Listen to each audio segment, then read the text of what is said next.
ओम नमो भगवते वासुदेवाय नमः। जय माता दी दोस्तों, आपके अपने चैनल में आपका बहुत बहुत स्वागत है। माँ भगवती दुर्गा की कृपा आप और आपके पूरे परिवार पर सदा सर्वदा बनी रहे।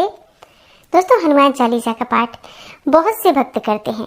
हनुमान जी की कृपा पाने के लिए, जीवन में सफलता प्राप्त करने के लिए, शिक्षा में सफलता प्राप्त करने के लिए, कर्ज से मुक्ति के लिए, धन प्राप्ति के लिए, समस्त प्रकार की कामनाओं को पूर्ण करने के लिए हनुमान जी की पूजा आराधना की जाती है। और हनुमान जी की कृपा जिस भक्त पर हो जाती है, उसका बड़े से बड़ा संकट टल जाता है। उसके जीवन की कोई भी कामना हो, हनुमान जी की कृपा से वो अवश्य पूर्ण होती है। तो हनुमान जी की कृपा पाने के लिए हनुमान चालीसा का पाठ सबसे सरल है और सबसे श्रेष्ठ भी है। बहुत शीघ्र प्रसन्न हो जाते हैं हनुमान जी अगर चालीसा का पाठ हम नियमित रूप से करते हैं तो।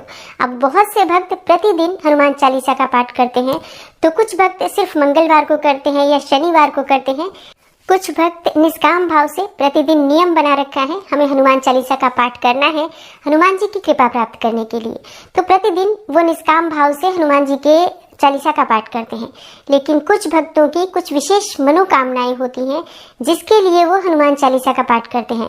अब कई लोगों का कहना होता है कि हनुमान चालीसा का पाठ हम बहुत समय से कर रहे हैं, लेकिन उसका फल हमें प्राप्त नहीं हुआ, मतलब हमारी कामना पूर्ण नहीं हुई।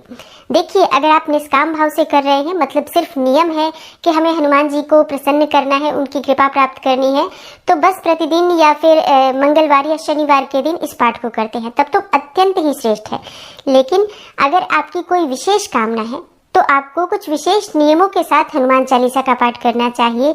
निश्चित ही हनुमान चालीसा इतनी अधिक शक्तिशाली है कि अगर आप इस पाठ को नियम पूर्वक करते हैं, कुछ विशेष विधि से करते हैं, तो निश्चित ही आपकी जो भी कामना होती है वो पूर्ण होती है। तो आज की वीडियो में मैं आपसे बात करने वाली हूँ कि किस प्रकार से अपनी कामना के लिए हमें हनुमान चालीसा का पाठ करना चाहिए।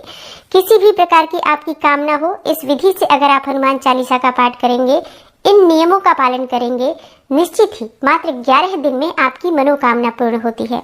और देखिए, मनोकामना कोई भी हो सकती है आपकी, जैसे कि आपको अपना घर चाहिए, कर्ज से मुक्ति चाहिए, संकटों से घिरे हुए हो, शत्रुओं से घिरे हुए हो, नौकरी में सफलता नहीं मिल रही है, नौकरी मिल नहीं रही है, या फिर आप सरकारी नौकरी के लिए तैयारी कर रहे हैं, सफलता नहीं मिल रही है, परीक्षा में सफलता नहीं मिल रही है, तो किसी भी प्रकार की आपकी कामना हो सकती है। धन का अभाव हो, संतान प्राप्ति में बाधा हो, विवाह में बहुत अधिक देरी हो रही है, मनचाहा जीवन साथी चाहते हैं, जिस भी कामना से आप इस उपाय को करेंगे, निश्चित ही मात्र 11 दिन में वो आपकी कामना पूर्ण होगी। तो किस विधि से हमें हनुमान चालीसा का पाठ करना है, किन नियमों का पालन करना है और कब से इस उपाय को शुरू कर सकते हैं, ये समस्त जानकारी आज की वीडियो में मैं आपसे शेयर करने वाली हूँ। तो वीडियो को पूरा जरूर देखिए, और अगर आपको आज की वीडियो अच्छी लगे तो लाइक भी जरूर कीजिए, शेयर भी जरूर कीजिए फैमिली फ्रेंड्स के साथ। और चैनल पर पहली बार आए हैं, अगर अभी तक आपने चैनल को सब्सक्राइब नहीं किया है तो चैनल को सब्सक्राइब कर लीजिए अगर आपको आज की वीडियो अच्छी लगे तो। और साथ ही बेल आइकन को भी प्रेस कर लीजिए, इससे ये होगा कि इस चैनल पर जो नई वीडियो अपलोड होंगी उनकी नोटिफिकेशन आपको सही समय पर प्राप्त हो जाएगी। बात करें कि हनुमान चालीसा का पाठ हमें कब से शुरू करना चाहिए, तो देखिए, हनुमान चालीसा का पाठ आप मंगलवार से शुरू कर सकते हैं, या चाहे तो आप शनिवार से भी शुरू कर सकते हैं। कोई इसमें पक्ष की विशेषता नहीं है कि आप शुक्ल पक्ष में शुरू करेंगे या कृष्ण पक्ष में शुरू करेंगे। आप किसी भी मंगलवार या शनिवार से इस उपाय को कर सकते हैं। अब उपाय शुरू करने से पहले आपको कुछ विशेष बातों का ध्यान रखना चाहिए, जैसे कि समय निश्चित होना चाहिए। सुबह या शाम किसी भी समय, जो समय आपके अनुकूल हो, इस पाठ को कर सकते हैं, लेकिन एक ही समय पर। जैसे कि अगर आप सुबह करना चाहते हैं तो सूर्योदय के 1-1.5 घंटे के अंदर कर लीजिए। जैसे कि ऐसा नहीं हो कि आप 10 बजे कर रहे हैं या 11 बजे कर रहे हैं, इस तरीके से नहीं करना है। प्रातःकाल जल्दी उठ जाए, स्नान इत्यादि करने के बाद आप हनुमान चालीसा का पाठ कर लीजिए। मतलब जैसे कि अभी सर्दियां चल रही हैं तो सूर्योदय 7 बजे के आसपास होता है, तो आप 8 बजे तक इस पाठ को पूरा कर लीजिए अगर आप सुबह करना चाहते हैं तो। और अगर आप शाम को करना चाहते हैं तो इसी प्रकार से आप शाम के समय भी, सूर्यास्त के समय प्रदोष काल का समय होता है भगवान हनुमान जी की पूजा के लिए, तो आप शाम के समय भी 7 बजे से पहले पहले कर लीजिए तो बहुत अच्छा रहेगा। लेकिन समय एक ही होना चाहिए। जैसे कि अगर आप 7 बजे आसन पर बैठते हैं पूजा करने के लिए, तो 7 बजे ही हर रोज आपको बैठना है।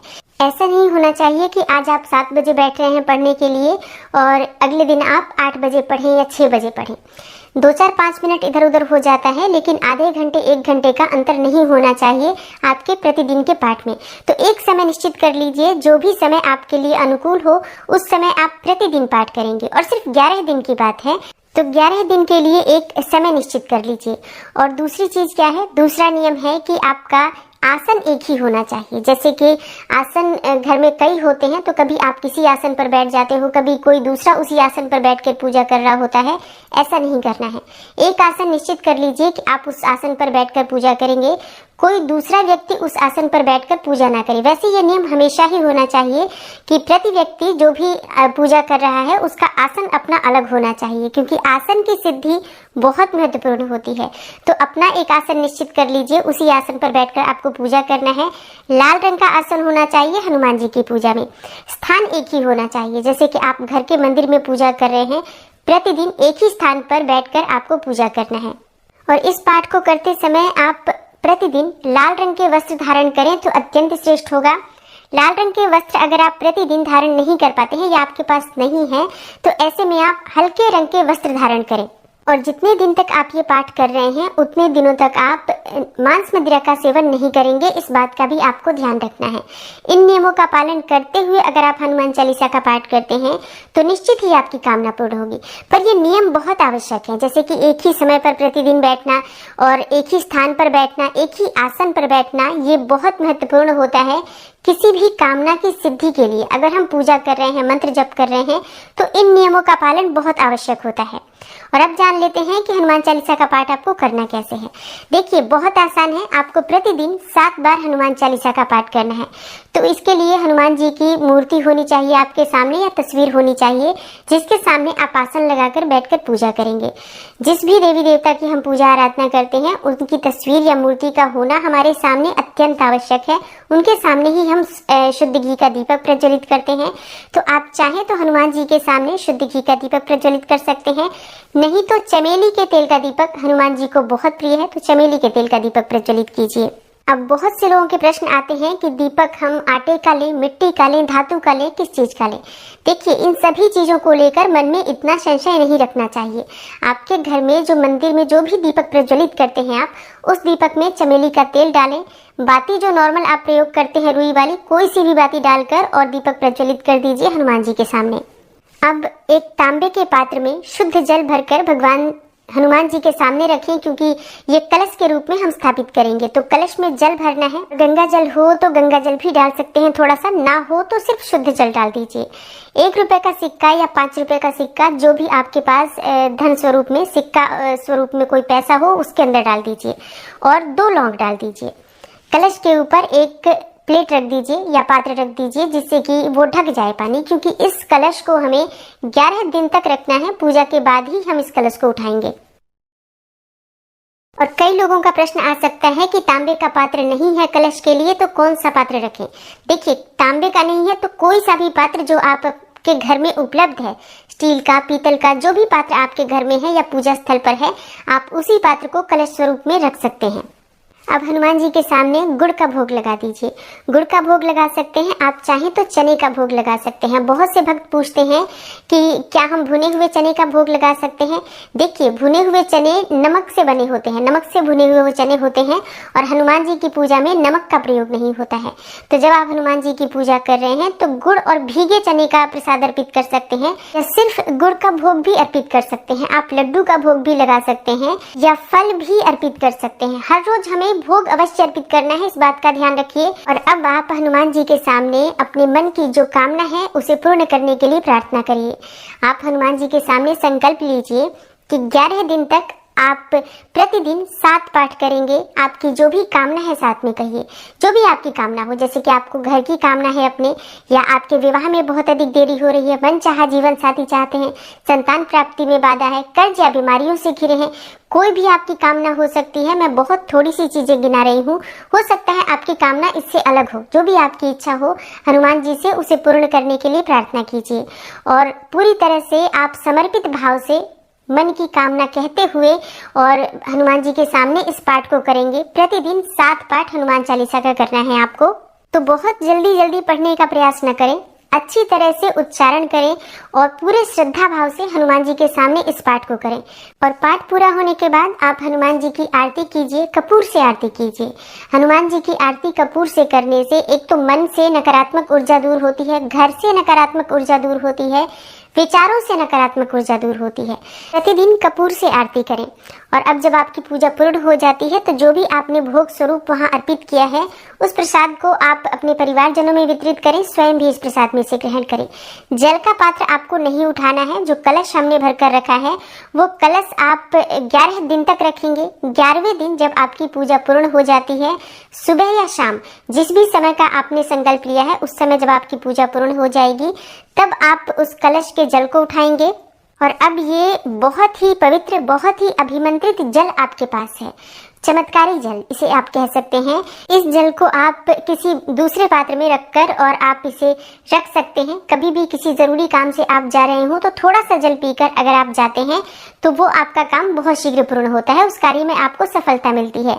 आप कहीं एग्जाम के लिए जा रहे हो या नौकरी में इंटरव्यू के लिए जा रहे हो या किसी भी जरूरी कार्य से जा रहे हो, इस जल में से अगर आप पीकर जाते हैं तो इससे आपको उस कार्य में सफलता मिलती है। कलश में जो सिक्का डाला है आपने उस सिक्के को अपने पर्स में रख लीजिए, क्योंकि वो सिक्का अभिमंत्रित सिक्का है, आपके धन में वृद्धि करने वाला सिक्का है, आपके कार्यों में सफलता दिलाने वाला सिक्का है। तो उसे अपने पर्स में या अपने धन रखने के स्थान पर हमेशा रखें। और जो लौंग आपने रखी थी वो लौंग भी निकालकर अपने पर्स में रखिए, अपने पास रखिए। इससे आपको आपके कार्यों में सफलता मिलेगी। तो अगर आपकी कोई विशेष कामना है और चाहते हैं कि बहुत शीघ्र पूर्ण हो जाए, एक बार हनुमान चालीसा का पाठ इस प्रकार से करके देखें, आपको लाभ अवश्य होगा। अब देखिए, कोई छोटी सी मनोकामना हो तो 11 दिन के अंदर ही पूर्ण हो जाएगी, लेकिन कोई ऐसी मनोकामना हो जिसके पूर्ण होने में समय लगता है। मान लीजिए आप अपना घर चाहते हैं तो 11 दिन की हनुमान चालीसा में 11 दिन के अंदर घर नहीं होगा, लेकिन आपके घर बनने के मार्ग में जो भी बाधाएं आ रही थी वो दूर होंगी और शीघ्र ही आपको अपना घर भी प्राप्त होगा। मतलब बड़ी से बड़ी मनोकामना इस उपाय को करने से पूर्ण हो जाएगी। बस आप धैर्य बनाए रखें, हनुमान जी की शरण में रहें, अपनी भक्ति पर पूरा विश्वास रखें और हनुमान जी की शक्ति पर पूर्ण विश्वास करें। अब एक बहुत जरूरी प्रश्न, बहुत सारी लड़कियों के प्रश्न आएंगे कि क्या हम इस उपाय को कर सकते हैं? जी हाँ, बिल्कुल कर सकते हैं। हनुमान चालीसा का पाठ लड़कियां कर सकती हैं, हनुमान जी की पूजा भी लड़कियां कर सकती हैं, बस उनको स्पर्श ना करें। सारे उपाय आप कर सकती हैं, जैसे कि अभी जो मैंने पूजा बताई, आप पूरी पूजा विधि से इसी प्रकार कर सकते हैं। हनुमान जी को स्पर्श करके जो तिलक लगाने का काम है वो सिर्फ पुरुष करेंगे, वो स्त्रियां नहीं कर सकती हैं। पीरियड के समय में आप इस उपाय को नहीं करेंगे तो 11 दिन शुद्ध अवस्था के निकाल लीजिए, ताकि आप लगातार 11 दिन तक इस उपाय को कर सके।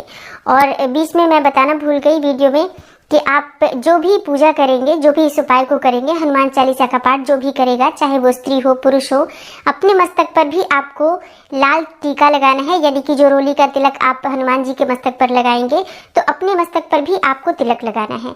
और स्त्रियां जो इस उपाय को करेंगी हनुमान जी के चरणों में सिंदूर अर्पित कर सकती हैं, उनके मस्तक में उनको स्पर्श करके तिलक नहीं लगाना है, बस इस बात का ध्यान रखें।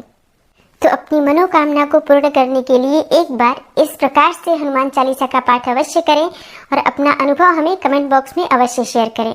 आशा करती हूँ आज की वीडियो से आपको लाभ अवश्य होगा। अगर आपको आज की वीडियो अच्छी लगी हो तो लाइक ज़रूर कीजिए, शेयर भी ज़रूर कीजिए फैमिली फ्रेंड्स के साथ। और चैनल पर पहली बार आए हैं, अगर अभी तक आपने चैनल को सब्सक्राइब नहीं किया है तो आज की वीडियो अगर आपको अच्छी लगे तो चैनल को सब्सक्राइब ज़रूर कर लीजिए और बेल बटन को भी प्रेस कर लीजिए। इससे ये होगा कि इस चैनल पर जो नई वीडियो अपलोड होंगी उनकी नोटिफिकेशन आपको सही समय पर प्राप्त हो जाएगी। मैं मिलती हूँ आपसे अगली वीडियो में, तब तक के लिए नमस्कार।